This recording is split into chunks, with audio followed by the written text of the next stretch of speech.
Tes intestins sont sûrement le meilleur allié pour ta perte de poids.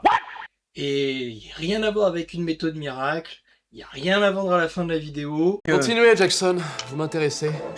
Mais attention, cette technique, tu l'entendras jamais ailleurs. Ben Et voyons. pourtant, la science s'est déjà penchée sur le sujet. Dans cette vidéo, je te donne 5 astuces qui pourraient freiner évidemment ta perte de poids.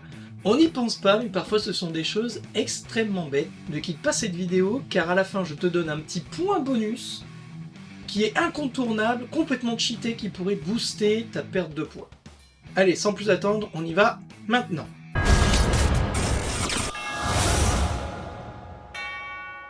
Salut les machines, c'est Marvin pour une nouvelle vidéo sur la perte de poids. Et pour ceux qui ne me connaissent pas, je suis le fondateur de Deviens une machine. Et donc nous, ce que nous faisons dans la vie de tous les jours, c'est prévenir, accompagner les personnes à avoir bons usages des écrans, à vivre à l'ère hyper connecté, mais aussi à prendre soin de leur santé. C'est un petit peu ce qu'on essaye de faire, optimiser tous les paramètres pour que vous soyez en bonne forme dans ce monde pas toujours évident à vivre aujourd'hui. Petit disclaimer dans cette vidéo parce que c'est quand même important, sachez que ce sont des conseils généraux qui conviennent à la majorité des personnes, mais ils ne prennent pas en compte les problématiques individuelles. Donc pour ça, je ne peux que t'inviter à prendre rendez-vous et avoir un accompagnement sur mon site deviensunemachine.fr. Ah, et là, tu t'es dit que j'allais commencer par vérifier l'assiette, mais non. Coquin. D'abord, l'hygiène de vie. Le manque de sommeil, ça paraît logique, mais c'est pas toujours évident à comprendre. Pourquoi c'est important? Le corps a un rythme circadien, c'est-à-dire qu'il est calé sur 24 heures. Ce que le corps fait la nuit, il ne fait pas le jour et inversement. Donc en d'autres termes, la nuit, le corps nettoie l'organisme. Le foie détoxe, réorganise les stocks et n'est donc pas prêt, par exemple, pour digérer. Mal dormir ou vivre la nuit embrouille ce cycle. Le corps fonctionne donc du coup sans nettoyage, les hormones s'embrouillent et se dérèglent, et le corps ne sait plus comment il doit fonctionner. Pourquoi? Parce qu'une hormone est une information. Si l'information devient erronée, dans ce cas-là, tu pourrais avoir un dérèglement de la glycémie, des neuromédiateurs, dopamine, sérotonine, etc., de la satiété, et un corps pollué de toxines. Si en plus on rajoute la somnolence et le manque de motivation pour bouger, ça ne va pas t'aider à maigrir. L'activité physique, évidemment, quand on parle de perte de poids, on parle évidemment de faire du sport. Mais attention, je ne demande à personne d'être des athlètes ou de se tuer à la salle pour pouvoir y arriver. En fait, c'est beaucoup plus simple que ça. Vous l'aurez compris, l'objectif de faire du sport, c'est d'augmenter la dépense énergétique, d'augmenter le nombre de calories dépensées, pour vous donner une plus grande marge sur les calories ingérées, pour faire un déficit calorique qui est quand même la base pour pouvoir maigrir. Alors ça, vous l'avez entendu partout, toutes les vidéos vous le disent, etc. Mais allons encore un peu plus loin, car le déficit calorique seul, parfois, peut ne pas suffire, même si, physiquement, si vous manquez de calories, vous êtes obligé de maigrir. Mais le corps est quand même pas mathématique, donc il faut creuser encore un peu. L'objectif, c'est que en faisant de l'activité physique, et encore une fois, de quoi on parle, l'activité physique? C'est ne pas être trop sédentaire. Je sais qu'il y en a qui ont des métiers où on reste assis longtemps, etc. Mais ne pas être sédentaire, c'est parfois peut-être juste marcher 30 minutes par jour. C'est de prendre l'escalier au lieu de l'ascenseur. C'est peut-être aller au travail en vélo plutôt qu'en voiture si vous n'êtes pas trop loin de votre travail. C'est peut-être tout simplement être plus actif, être moins sur les écrans, mais peut-être être plus actif, faire du jardinage, tondre, ça peut être faire le ménage, etc. Le but du jeu, c'est d'être actif. Vous pouvez coupler ça à quelques exercices de musculation très simples. 10 minutes, un quart d'heure par jour. Il faut pas grand-chose de plus. Hein, ça peut être faire des exercices polyarticulaires, des pompes, même si ça peut être que sur les genoux, des exercices qui permettent de réussir à mobiliser tous les muscles. Ça peut être faire un peu de squat, monter des escaliers tout simplement. Ça peut être faire du deadlift, ce qu'on appelle le soulevé de terre pour les lombaires, faire la planche, du gainage, même si c'est pas beaucoup, Eh ben, ne serait-ce que de le faire 10 minutes, un quart d'heure, de marcher un peu, de ne pas être sédentaire, c'est-à-dire quand vous travaillez par exemple comme moi avec ce magnifique siège qui nous permet d'être confortable, eh ben de temps en temps, toutes les heures ou toutes les 30 minutes, de se lever, faire 5 minutes, aller-retour, etc., même au travail, permet déjà d'améliorer sa densité musculaire. Et cette densité musculaire, ça augmente le métabolisme basal.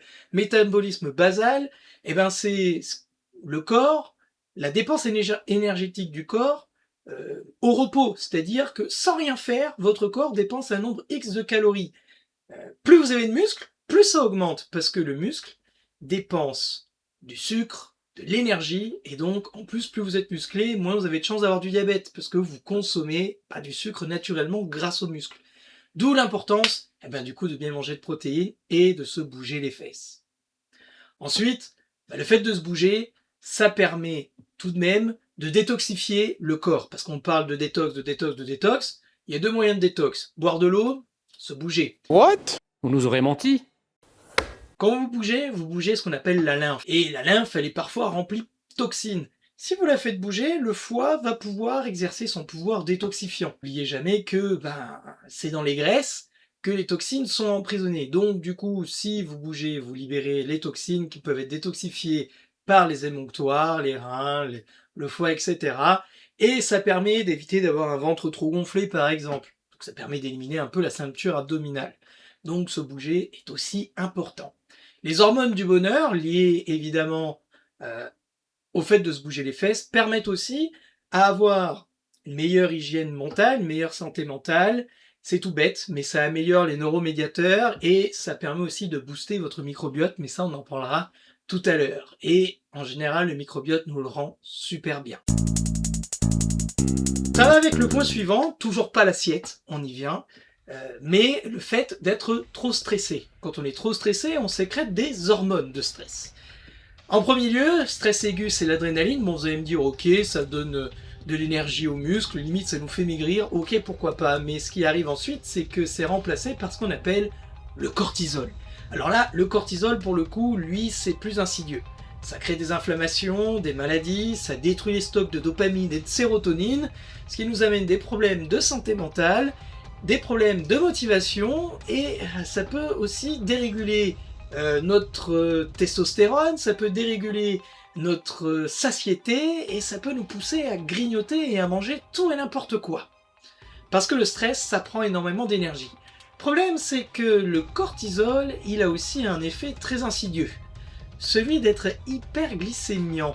C'est-à-dire que ça fait augmenter votre glycémie, et même si vous mangez correctement, etc., c'est comme si vous mangez beaucoup plus sucré.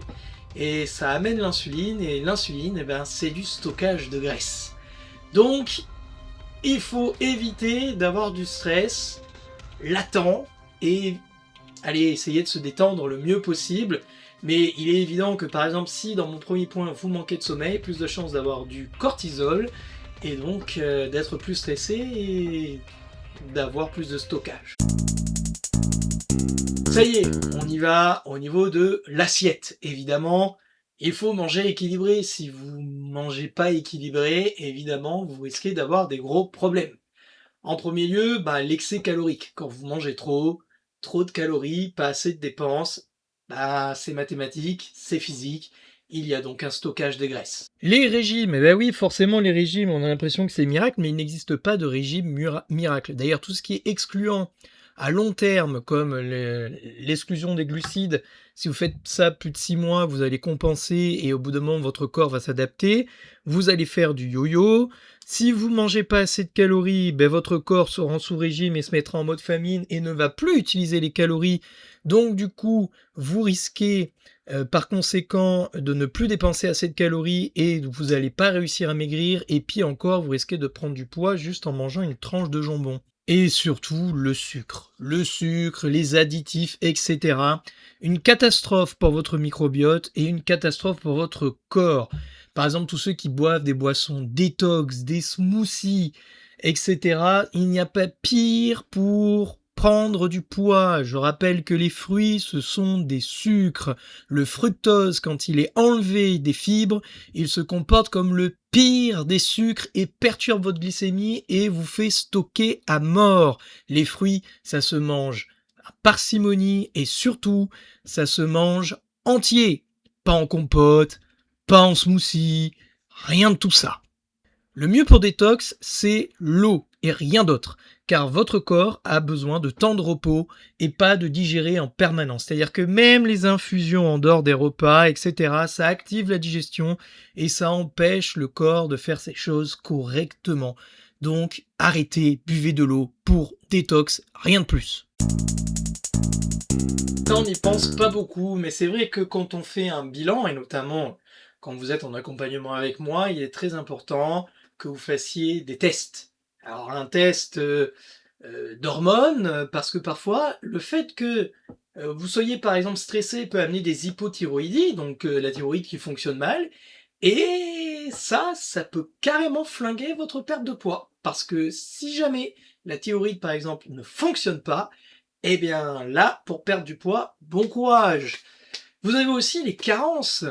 Les carences en minéraux et les carences en vitamines peuvent détruire votre microbiote et malheureusement aussi, ça peut flinguer complètement votre perte de poids. Car certaines vitamines sont liées au métabolisme, notamment les vitamines B, et quand la vitamine B manque, le métabolisme ne se comporte pas correctement. Et là aussi, pour perdre du poids, c'est extrêmement difficile. Vous risquez de manquer d'énergie, d'avoir des troubles du sommeil, ou vous risquez d'avoir de la fatigue chronique ou de la somnolence. Et là, pour le coup, se motiver pour aller se bouger un petit peu les fesses, c'est extrêmement compliqué. Donc, très important de vérifier si tout se passe bien dans votre corps. Ouais, celle-là, vous l'attendiez pas. Et pourtant, s'il y a bien une clé au fait que vous pourriez maigrir, c'est vos intestins et les microbiotes. Alors le microbiote, c'est un ensemble de micro-organismes et de champignons. Il existe un peu partout dans le corps. La bouche, la peau, les poumons et les intestins. On en parle beaucoup plus des intestins parce que c'est celui-là le plus connu. Mais n'oubliez pas que ces bactéries communiquent entre elles, qu'elles soient dans la bouche, elles communiquent aussi avec vos intestins. Elles communiquent aussi avec votre peau. Donc c'est partout pareil. Ce sac à bactéries est fondamental pour notre survie, à nous défendre contre les pathogènes, les polluants, terminer notre digestion, elle fabrique même des vitamines, la sérotonine et produit 5 à 15% de notre énergie. À ne surtout pas négliger.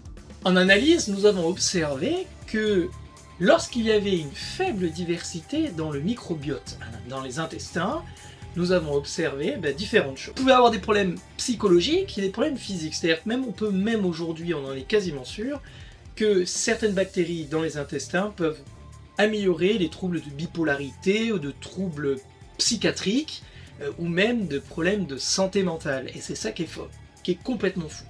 Comprenez bien que certaines bactéries, notamment des pathogènes, peuvent déjà créer des maladies, ça je pense que vous vous en doutez bien, mais aussi peuvent vous pousser à avoir des maladies mentales, à mal vous comporter, à créer des pulsions alimentaires comme dévorer du sucre à n'importe quelle heure, ou certains aliments où vous pouvez pas vous en passer.